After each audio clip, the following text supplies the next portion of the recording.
కుంభమేళా తర్వాత భారతదేశంలో అత్యధిక మందిని ఆకర్షించే పండుగ ఏదో తెలుసా? అది కూడా ప్రపంచంలోనే అతిపెద్ద గిరిజన పండుగ అంటారు. మనం మాట్లాడుతున్నది తెలంగాణలోని మేడారం సమ్మక్క సారక్క జాతర గురించే. అవును, ఈసారి 2026 జనవరి 28 నుంచి 31 వరకు ఈ మహాజాతర జరుగునుంది. ప్రభుత్వం ఇప్పటికే దాదాపు 4000 ప్రత్యేక బస్సులు ఏర్పాటు చేస్తోందంటేనే దాని స్థాయిని మనం అర్థం చేసుకోవచ్చు. నిజమే. అసలు ఇంతమంది అంటే కోట్లాది ప్రజలు ఇంత బలంగా నమ్మే సమ్మక్క సారక్కలు ఎవరు? వాళ్ల వెనుకున్న కథ ఏంటి? ఈ జాతర ఎలా మొదలైంది? ఈరోజు ఈ విషయాలన్నింటినీ కొంచెం లోతుగా చూద్దాం. తప్పకుండా. ఎందుకంటే ఇది కేవలం ఒక పండుగ కథ కాదు. ఇది ఒక తెగ ఆత్మగౌరవం కోసం, తమ హక్కుల కోసం ఒక పెద్ద సామ్రాజ్యాన్ని ఎదిరించిన వీరగాథ. దీని వెనుక దాదాపు 700 ఏళ్ల చరిత్ర, త్యాగం, సంస్కృతి ఉన్నాయి. అయితే ఆ 700 ఏళ్ల వెనక్కి వెళ్దాం. కథ కాకతీయుల కాలంలో మొదలవుతోంది అంటారు గదా? అవును. సుమారు 700 ఏళ్ల క్రితం కోయ గిరిజనుల నాయకుడు మేడరాజు అడవికి వేటకు వెళ్ళినప్పుడు ఒక వింత దృశ్యం చూశారని మన సోర్సెస్ చెబుతున్నాయి. ఓ, అదేంటి? ఆయనకు ఒక పుట్ట మీద ఒక పసిపాప కనిపించింది. ఆశ్చర్యమేమిటంటే ఆ పాపకు పులులు, సింహాలు లాంటి క్రూర మృగాలు కాపలాగా ఉన్నాయి. నిజంగానా? పులులు, సింహాలా? అవును. ఆ అసాధారణ పరిస్థితుల్లో దొరికిన పాపనే సమ్మక్క. మేడరాజు ఆమెను చూసి ఇది దైవాంశ సంభూతురాలు అనుకుని తన సొంత బిడ్డలా పెంచుకున్నాడు. అంటే పుట్టుకతోనే ఆమె ఒక ప్రత్యేకతను సంతరించుకుందన్నమాట. మరి ఇలాంటి కథలు ఆ రోజుల్లో ఎందుకు పుట్టుంటాయంటారు? మంచి ప్రశ్న. బహుశా ఒక వ్యక్తి నాయకత్వాన్ని, వాళ్ల దైవత్వాన్ని ప్రజల మనసులో బలంగా నాటడానికి కావచ్చు. పైగా సమ్మక్క రాకతో ఆ గిరిజన గూడెం కరువుల నుంచి బయటపడిందని, ఆమె చేతి పసురుతో రోగాలు నయమయ్యేవని ప్రజలు బలంగా నమ్మేవారు. అంటే ఆమెకు ప్రకృతితో ఒక విడదీయరాని బంధం ఉందన్నమాట. ఓకే, కాబట్టి ప్రజల దృష్టిలో ఆమె ఒక రక్షకురాలు. తర్వాత ఆమె జీవితం ఎలా సాగింది? యుక్త వయసులో ఆమెకు తన మేనల్లుడు, మేడారం పాలకుడు అయిన పగిడిద్ద రాజుతో వివాహం జరిగింది. వారికి సారలమ్మ, నాగులమ్మ అనే 2 కుమార్తెలు, జంపన్న అనే కుమారుడు పుట్టారు. అంతా ప్రశాంతంగా సాగుతున్న సమయంలోనే కథలో అసలైన సంఘర్షణ మొదలయింది. ఇక్కడే కాకతీయుల ప్రవేశం ఉంటుందనుకుంటా. అప్పటికే వాళ్ళు దక్షిణ భారతదేశంలో ఒక పెద్ద సామ్రాజ్యం కదా? అవుడు, సరిగ్గా అక్కడే. దానికి 2 ప్రధాన కారణాలున్నాయి. మొదటిది కాకతీయ సామ్రాజ్య విస్తరణ. ప్రతాపరుద్రుడి కాలంలో వాళ్లు తమ రాజ్యాన్ని బలపరుచుకుంటున్నారు. పగిడిద్దరాజు కాకతీయులకు సామంతుడు. అంటే వారికి క్రమం తప్పకుండా కప్పం కట్టాలి. కప్పమంటే ఒక రకమైన పన్ను లాంటిదా? అంతే. కాని వరుసగా 3 ఏళ్లు తీవ్రమైన కరువు వచ్చింది. దాంతో పగిడిద్దరాజు కప్పం కట్టలేకపోయాడు. అంటే ఒకవైపు ప్రజలు ఆకలితో ఉన్నారు, మరోవైపు సామ్రాజ్యం పన్నుల కోసం ఒత్తిడి చేస్తోంది. చాలా క్లిష్టమైన పరిస్థితి. సరిగ్గా. ఇక రెండో కారణం రాజనీతిపరమైనది. కాకతీయుల శత్రువైన సమ్మక్క తండ్రి మేడరాజు వాళ్ల చేతిలో తన రాజ్యాన్ని కోల్పోయి కూతురి దగ్గర మేడారంలో ఆశ్రయం పొందాడు. కాకతీయుల దృష్టిలో ఇది నేరుగా తిరుగుబాటుతో సమానం. ఓ, పన్ను కట్టకపోవడం ఒకటి, శత్రువుకు ఆశ్రయం ఇవ్వడం మరొకటి. ఈ రెండూ కలిసి యుద్ధానికి దారి తీశాయన్నమాట. అవును.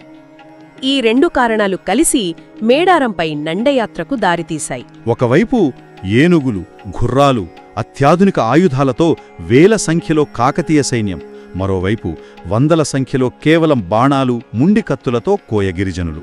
ఇది దాదాపు ఆత్మాహుతి లాంటిది కాదా? ఇది గెలుపు గురించి కాదు, తమ అస్తిత్వం గురించి. వారికి ఆ అడవి, ఆ భూమి ప్రాణం.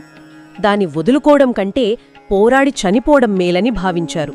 అందుకే సమ్మక్క, ఆమె భర్త, వారి పిల్లలు, కుటుంబం మొత్తం యుద్ధభూమిలో ముందు నిల్చింది. ఇది మా భూమి, మేం కాపాడుకుంటాం అన్నట్టుగా. ఆ యుద్ధం ఎంత భయంకరంగా జరిగుంటుంది? ఫలితం ఊహించినట్టే జరిగింది. అది అసమానమైన యుద్ధం. ఆ భీకర పోరాటంలో పగిడిద్దరాజు, వారి కుమార్తెలు సారలమ్మ, నాగులమ్మ వీరమరణం పొందారు. అయ్యో. కుటుంబ సభ్యుల మరణాన్ని, ఓటమిని కళ్లారా చూసిన జంపన్న ఆ అవమానాన్ని, దుఃఖాన్ని భరించలేకపోయాడు. పక్కనే ఉన్న సంపెంగ వాగులో దూకి ఆత్మహత్య చేసుకున్నాడు. ఎంతటి విషాదం! ఆ వాగే నేటి జంపన్న వాగుగా ప్రసిద్ధి చెందింది కదా. అంటే ఆ త్యాగానికి గుర్తుగా ఈరోజు కూడా భక్తులు ఆ వాగులో స్నానం చేస్తారనమాట. అవును. ఇక కుటుంబం మొత్తం నాశనమైన తర్వాత ఒంటరిగా మిగిలిన సమ్మక్క. ఇక్కడే కథనం చరిత్ర నుంచి ఐతిహ్యం వైపు మలుపు తీసుకుంటోంది. ఆమె వెనకడుగు వేయలేదు. కాళికాదేవిలా విజృంభించి శత్రువులను చెండాడింది అంటారు. ఆమె పరాక్రమానికి కాకతీయ సైన్యం కూడా నివ్వెరపోయిందా? అవును, ముఖాముఖిగా ఆమెను ఎదుర్కోలేక ఒక సైనికుడు వెన్నుపోటు పొడిచి ఆమెను తీవ్రంగా గాయపరిచాడు. అయినా ఆమె లొంగిపోలేదు. అదే ఆమె గొప్పతనం. రక్తం కారుతున్నా శత్రువు చేతికి చిక్కకూడదని నేరుగా చిరుకలగుట్ట వైపు నడిచి వెళ్ళింది. ఆమెను అనుసరించిన వాళ్లకు అక్కడొక నెమలినార చెట్టు కింద ఉన్న పుట్ట దగ్గర ఆమె కనిపించకుండా పోయింది. ఆమె స్థానంలో ఒక కుంకుమ భరణ మాత్రమే మిగిలింది. అది ఆమె దైవంగా మారిన క్షణం అని గిరిజనులు ప్రగాఢంగా నమ్ముతారు. తన ప్రజల కోసం పోరాడి చివరి రక్తపు బుట్టు వరకు నిలబడి చివరికి దైవంగా మారిపోయిందన్నమాట. ఆమె అదృశ్యమయ్యాక ఏం జరిగింది? జాతర ఎలా మొదలయింది? సమ్మక్క అదృశ్యమయ్యాక గిరిజనులకు ఆకాశవాణి వినిపించిందని ఒక నమ్మకం. ఈ గడ్డపై పుట్టిన ప్రతి ఒక్కరూ వీరుడిలా బతకాలి. ఇక్కడ 2 గద్దలు కట్టి 2 ఏళ్లకోసారి ఉత్సవం చేస్తే మీ కోరికలు తీరుస్తాను అని ఆ వాణి సారాంశం. ఒక నిమిషం, ఇక్కడే నాకు ఒక ఆసక్తికరమైన ప్రశ్న ఉంది. ఏ రాజు అయితే వారిపై దండెత్తి వారి మరణానికి కారణమయ్యాడో ఆ కాకతీయ రాజైన ప్రతాపరుద్రుడే వారి మొదటి భక్తుడయ్యాడా? ఇది నమ్మడానికి కొంచెం కష్టంగా ఉంది. కరెక్ట్. ఇది కథలో అతిపెద్ద మలుపు కూడా.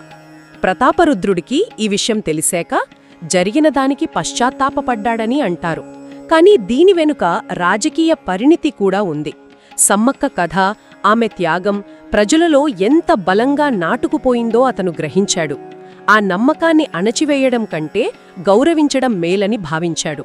అందుకే వెంటనే గిరిజనులపై కప్పాన్ని రద్దుచేసి సమ్మక్క అదృశ్యమైన చోట 2 గద్దెలు కట్టించి జాతరను అధికారికంగా నిర్వహించాలని ఆదేశించాడు. అలా శత్రువే భక్తుడిగా మారడంతో ఈ మహాజాతర ప్రారంభమైంది. అద్భుతం. అప్పటినుంచి నేటి వరకు ప్రతి 2 ఏళ్లకోసారి మాఘశుద్ధ పౌర్ణమి నాడు ఈ జాతర జరుగుతూనే ఉంది. ఇది 4 రోజుల ఉత్సవం అన్నారు కదా, ఆ 4 రోజులు ఏం జరుగుతోంది? అవును, అదొక పద్ధతి ప్రకారం జరుగుతోంది. మొదటి రోజు కన్నెపల్లి అనే గ్రామం నుండి సారళమ్మను గద్దెమీదికి తీసుకొస్తారు. అంటే కూతురు తల్లి రాక కోసం వేదికను సిద్ధం చేస్తుందన్నమాట. రెండో రోజు ఇది అత్యంత ముఖ్యమైన ఘట్టం. చిలకల గుట్ట నుంచి కుంకుమ భరిణే రూపంలో ఉన్న సమ్మక్కను గద్దెమీద ప్రతిష్ఠిస్తారు. ఆ సమయంలో వాతావరణం మొత్తం మారిపోతుందనంటారు. భక్తులు పూనకాలతో ఊగిపోవటం, అధికారిక లాంఛనాలతో పోలీసులు గాల్లోకి కాల్పులు జరపటం వంటివి చూస్తాం. ఒక గిరిజన దేవతకు ప్రభుత్వ లాంఛనాలతో స్వాగతం పలకడం చాలా ప్రత్యేకంగా అనిపిస్తుంది. అవును, అది భక్తి పరాకాష్ఠకు చేరే సమయం. ఆ గాల్లోకి కాల్పులు జరపడమనేది ఆమె కేవలం దేవత మాత్రమే కాదు, ఒకప్పుడు ఈ ప్రాంతాన్ని పాలించిన రాణి అని ప్రభుత్వమిచ్చే గౌరవ సూచకమనమాట. ఇక మూడో రోజు తల్లి కూతుళ్ళిద్దరూ గద్దెలపై కొలువుదీరి భక్తులకు దర్శనమిస్తారు. 4వ రోజు సాయంత్రం దేవతలను తిరిగి వనప్రవేశం చేయిస్తారు. దాంతో జాతర ముగుస్తుంది. ఈ జాతరలో పూజలు కూడా బ్రాహ్మణులు చేయరు కదా, అదొక ప్రత్యేకత. వాస్తవమే. ఈ పూజలన్నీ వంశపారంపర్యంగా వస్తున్న కోయా గిరిజన పూజారులే నిర్వహిస్తారు. దీనివల్ల ఈ జాతర తన గిరిజన మూలాలను, సంస్కృతిని బలంగా కాపాడుకుంటోంది. ఇక మొక్కుబళ్ల విషయానికొస్తే బంగారం సమర్పించడం గురించి విన్నాను. భక్తులు తమ బరువుకి సమానంగా బెల్లాన్ని బంగారంగా సమర్పిస్తారు. నిజమైన బంగారం కాకుండా బెల్లాన్ని ఎందుకు? ఇది కేవలం నిరాడంబరమైన భక్తి మాత్రమే కాదు, ఒక శక్తివంతమైన సాంస్కృతిక ప్రకటన కూడా. గిరిజన సమాజంలో విలువ అనేది భూమి నుండి, పంట నుండి వస్తోంది. బెల్లాన్ని బంగారమండం ద్వారా వాళ్ళు తమ విలువల వ్యవస్థను ప్రకటిస్తున్నారు. ఇది ఒక రకంగా మా సంపద ఇదే, మాకు ఇదే బంగారం అని చెప్పడం లాంటిది. అద్భుతం. ఈ చిన్న ఆచారంలో ఇంత లోతైన అర్థముందా? ఈ జాతర కేవలం తెలంగాణకే పరిమితం కాలేదు కదా? అస్సలు కాదు. తెలంగాణ, ఆంధ్రప్రదేశ్ నుంచే కాకుండా మహారాష్ట్ర, ఛత్తీస్గఢ్, ఒడిస్సా ఇలా అనేక రాష్ట్రాల నుంచి కోట్లాది మంది వస్తారు. కుల మతాలకు అతీతంగా అందరినీ ఏకం చేస్తోంది. అయితే దీని అర్థం ఏమిటి? ఒక గిరిజన వీరవనిత తన ప్రజల హక్కుల కోసం చేసిన త్యాగం 70 సంవత్సరాల తర్వాత కూడా కోట్లాది మందికి స్ఫూర్తినిస్తూ వారిని ఒక్కచోట చేర్చగలుగుతోంది. కరెక్ట్. ఇది కేవలం ఒక మతపరమైన ఘట్టం కాదు.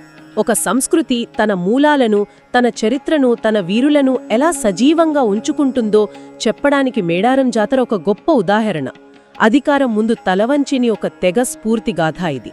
ఆధునిక ప్రపంచంలో ఎన్నో సంస్కృతులు తమ గుర్తింపును కోల్పోతున్న ఈ రోజుల్లో మేడారం జాతర వంటి సంప్రదాయాలు ఒక సమాజం యొక్క చారిత్రక వారసత్వాన్ని ఎలా సజీవంగా ఉంచుతున్నాయి? అధికారం ముందు తలవంచకుండా తమ హక్కుల కోసం నిలబడిన సమ్మక్క కథ నుంచి నేటితరం నేర్చుకోవాల్సింది ఏమైనా ఉందా? ఆలోచించండి.